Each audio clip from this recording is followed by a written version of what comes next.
Clearing your throat after you walk out in front of the curtain instead of before. Come on, Marge, you knew the game. Fling that phlegm before you step out. Halloween is a very strange holiday. Personally, I don't understand it. You wear other people's faces and demand candy from your neighbors. What's there to understand? Scary episode opens on a graveyard cliché. Episode not created by bat graining. But it was too late. End of story. Having to say end of story after your story finishes is a clear sign your story was lame. If your audience doesn't know when it's over, you're not doing your job right. That's it. That's a sin.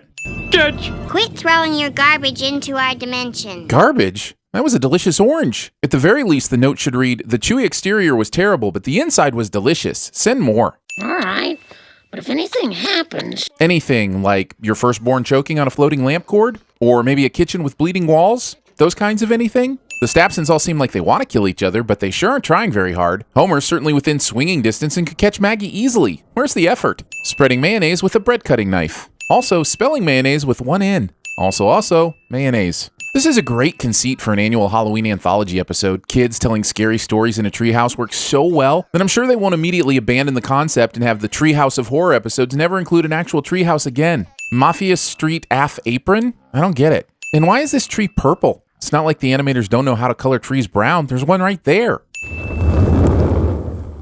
Cool, man. The fact that the animators avoided showing all of Bart's hair singed off only furthers my belief that the top of his skull is zigzag-shaped and not his hair. This episode is truly not for the squeamish. Your burgers are getting cold, Dot. Holy moly. Burgers? After that explosion, anything near the grill would be instantly turned to coal.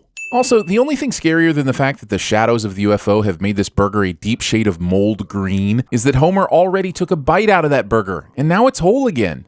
By an astonishing coincidence, both of our languages are exactly the same. That is an astonishing coincidence, and a really funny joke, but also a true humdinger of a coincidence. But that's kind of the joke. Dang it, where's the Sins rulebook? Let's see, schools of transportation, difference between irony and satire. Here it is. If something is both truly coincidental, but also really funny because the coincidence itself is the joke, do not sin. Unless it's an episode of The Simpsons, then go for it, because really, you aren't going to get many opportunities.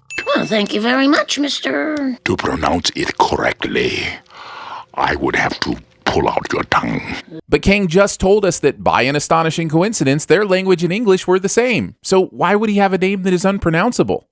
Fried shrimp. Eating fried shrimp with a fork. Also, the eating sounds in this episode are absolute torture.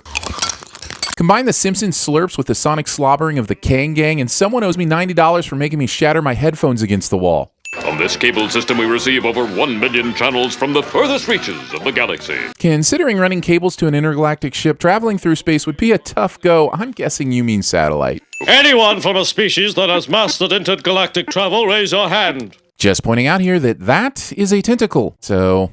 Wait, there's still more space dust on here. Sure, it's a funny series of jokes, but how did they only blow the dust off such specific parts of the book? I haven't seen precision blowjobs like this since I had to research the sexual Olympics for a recent SpongeBob Sin script. They thought we were going to eat them. Well, yeah, because all the weighing and the maniacal laughing and such. What was that all about? Well, if you wanted to make Serac the Preparer cry, mission accomplished. But you said earlier you had a name that couldn't even be pronounced. Wait, was that a different alien? At the very least, this is a sin for not being clear with your alien character work. Once upon a midnight dreary, While I pondered, weak and weary. Narrating. I mean, sure, it's James Earl Jones, but if I make an exception for him, next thing you know, I'm getting a phone call from Morgan Freeman's people, and then it just becomes a thing, so it's really easier for everyone this way. Distinctly I remember.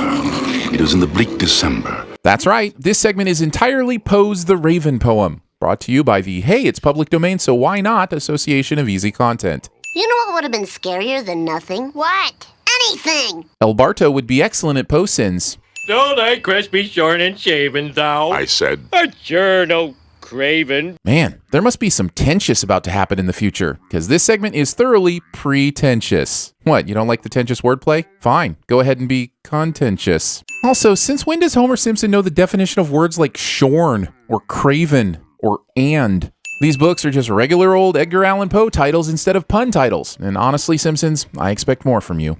Take thy beak from out my heart, and take thy farm from off my door. Quoth the raven. Nevermore. Was I just taken into an alternate dimension where Homer's performance of an EAP poem was genuinely moving? Look, if you're a Simpsons fan, this telling of The Raven with James Earl Jones narrating is the definitive version. It gives me chills every time I watch it, no matter how much of a jerk I am to it.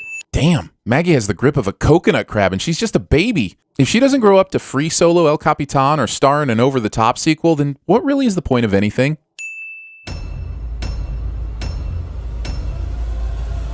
Vogon poetry is widely accepted as the third worst in the universe. People be like, I was there, comment on the video when it just posted. Fans be like, I'm a member, You can be a motherfucking member too. Get videos early, extra videos, bonus podcasts, swag discounts, and more. Click the Patreon link in the description or at cinemasins.com to take your sin to the next level.